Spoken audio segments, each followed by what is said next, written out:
What is good, YouTube? Quinn Wade basketball analysis coming to y'all with the video for Sunday.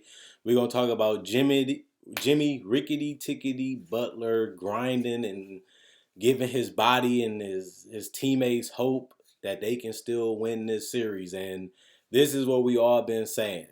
The Heat are good enough to make it competitive. They're good enough to make it interesting. But will they be able to win a game by closing it out? The game was close. The Lakers never really was in it. Mentally, they had bad turnovers. AD could never get going. Careless fouls, LeBron traveling all over the place and missing threes. It was just a game that gave the Heat the opportunity to win. You got to give credit to Kelly Olynyk for knocking down threes and making plays. You got to give credit to Tyler Hero having a bad shooting game but getting it together when it mattered the most. You got to give credit to Jimmy Butler. He was questioned for choosing to be passive, but that actually helped his teammates still because he was able to keep them engaged and keep them involved while still picking his spots when to score. And he did a lot of his damage in the second half, which is important because that's the winning half is when you close the game. And he stepped up, made his free throws, made his shots, and kept them at bay and helped them close and seal the game. And that's what you want to see out of a player like Jimmy Butler. He's an all-star, all NBA third team guy, one of the top 15. I got him in my top 10 players, and he proved it tonight. But a lot of things went right for the Heat. And I don't believe that that's going to happen in this series much often. But this was a game they had to win. This was a game that they should have won, and they got it done. So I have to give them credit for that. But when I looked at this game, it was a throwaway game for the Lakers. Too many turnovers. AD could never get comfortable. Made bad, couldn't catch the ball, couldn't even get the shot up, even if he had to seal or even had a chance to go up. Never could get going. LeBron had the stats, but didn't have the same impact on the game as they trailed majority of it. And even when the Lakers came back, they never really seemed like they had control of it. And LeBron had huge travels and huge 3-point misses that could have been valuable possessions to keep them close enough to steal the game, which he didn't help. He didn't help by missing the shots and traveling a couple times. So this is a game that we thought that the Heat could win. I didn't really want the Heat to get swept. I had the Lakers winning in 6. I didn't expect Goran Dragic and Bam to go out, but this is a game that they had to win. If they didn't want to lose this series, if they feel they have hope that they can come back, Jimmy Butler did all he could really do in this game, and he stepped up in the right moments. But I also would say the Lakers, if I'm Frank Vogel and I'm Anthony Davis and I'm LeBron, this was not championship basketball. This was, I don't even know what this game was for the Lakers. There's not too many things you can take away from the Lakers in this game. Anthony Davis couldn't stay on the court. And when he stayed on the court, he was ineffective on a rebound. He was ineffective turning the ball over, causing chaos. And then Morris hit some big shots, but it didn't really equal to nothing because they lost. And that's not what you want to see either. Rondo had some plays, and he continued to show that he can be their third best player. Kuzma had a good game. He was mostly a spot up shooter for majority of the time, but he gave them the spacing. He gave them the passing lanes if they needed it to, bail themselves out by giving up a three if they got double team trapped or some help came. And that's something that I like. Caruso, I liked his defense. I liked the Kyle Kuzma being able to stay in front without fouling. I feel like that was something that the Lakers really needed to do if they wanted to beat the Heat, is try to stay in front of the perimeter guy without fouling and contest the shot. But Jimmy Butler kept getting to the line. Tyler Hero, everybody was doing their thing. And Kendrick Nunn didn't really do much. And it didn't really matter much. You got to give credit to Kelly Olynyk. I think he needs a lot of credit for the last 2 games that he played, given that floor spacing ability, not being hesitant when he gets the space or he gets the opportunity, he letting it fly with confidence. He's been rebounding decently for his, position.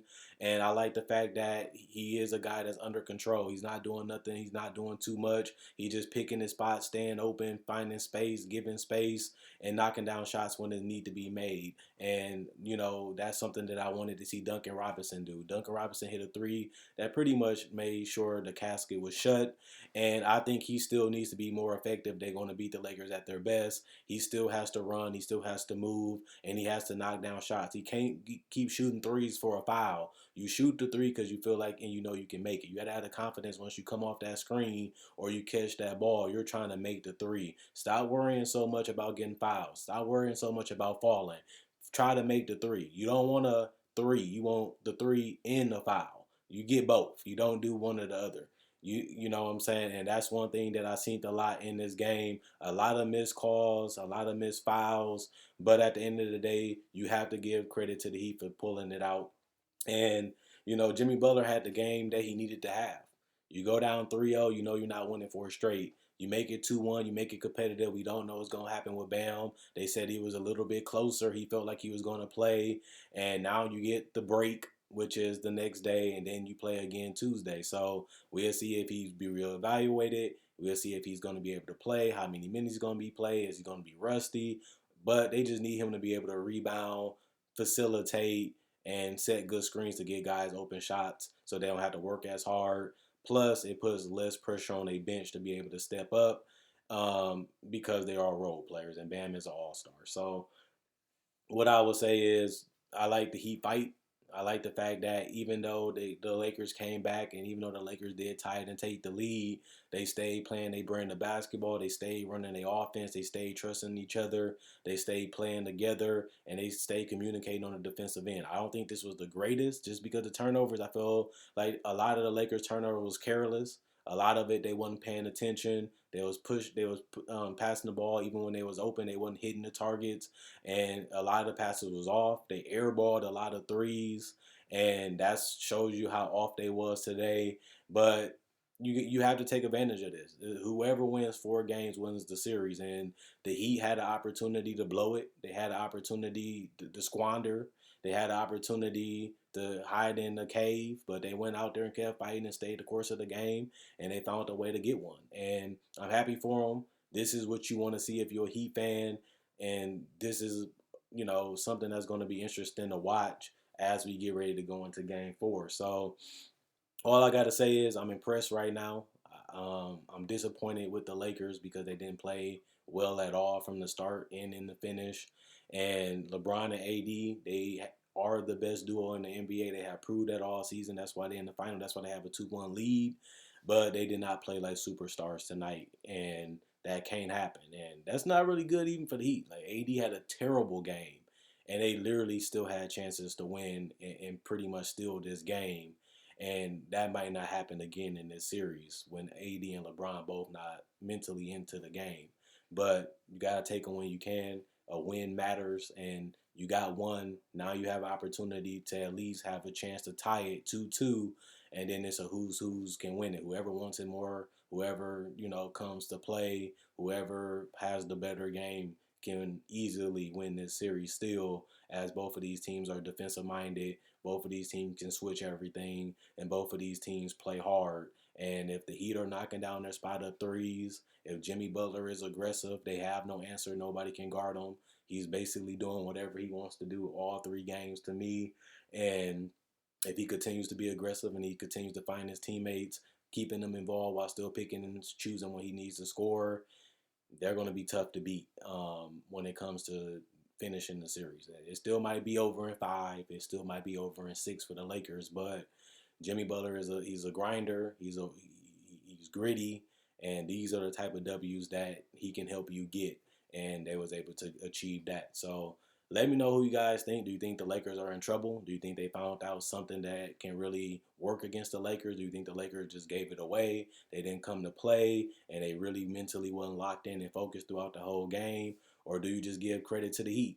They went out there, played their style of basketball, played harder, rotated better, knocked down more open shots, attacked the paint a lot more, made more mid-range, stopped taking as many threes, and at the end of the day, you got pick your spots when to score, and that's what they was doing. They was living with the open shots, wherever it was on the court, and that was a big reason why they beat the Lakers tonight. So I ain't really got much to say for the Lakers. They played a terrible game, as bad as you can play. But like I said, the only thing you can say good about them is they still had a chance to win it in the fourth quarter when it was, very close. But the Heat was able to pull it out. And Jimmy Butler, he felt good. He was smiling. He was happy. He was bouncy. And the ball was bouncing in time and time again. And it was able to get the W. And that's what you play for. And that's why you're in the finals to win the title. And this gets them one win closer to getting it done. Now you see what happens. You see what happened with the guys and see who ready, who ain't ready. And, you go into game 4 trying to tie it up. And, that's a new series because it's it's tied up. And you never know what can happen. So let's see. Check out my website, analysisplayground.com. Link in the description comment section below. Check out my Facebook page, analysisplayground.com. Link in the description comment section below. Like on Facebook to show support. And if you haven't, please, if you did like, thank you for the love and support that you already showed. Also, I make videos every single day, whether it's breakdowns of players, legends, rookies, or even summer league analysis breakdown with actual footage. I do that. Also do trade deadline, free agency, top 10 lists, season previews, draft coverage, and also playoff predictions. So if you're new to the channel and you like this video and you like discussions and breakdowns, this is the channel for you. So you can check out over 1,000 videos, almost at 2,000 videos on my channel, including this one. And if you like it, subscribe, and also share it. That allows me to see and reach more people, which means the channel can grow. So that's a small thing I ask you guys to do, as I do not get paid for this channel. But also, if you want to buy merchandise, my Spreadshirt in the description. You can also see that in the comment section. You can also check out my Facebook page. I have things that I have for sale on there too. Message me, I can get shipped out to you. Quinn Wade, that's when else is I'm gone. And I'll be seeing y'all Monday with another video. So the Heat won a game. They will not get swept. And they got a lot of fight in them. They ain't scared of the Lakers. They not backing down. And Jimmy Butler's saying, hey, nobody on your team can guard me. And if they do, I'm going to switch them off me and get the person I want. And I'm going to pick apart the defense and take my time. Will LeBron and AD be ready? Or will they have another game where the Heat can steal or lock it up and tie it up? That's what you play for. So let's see what they do.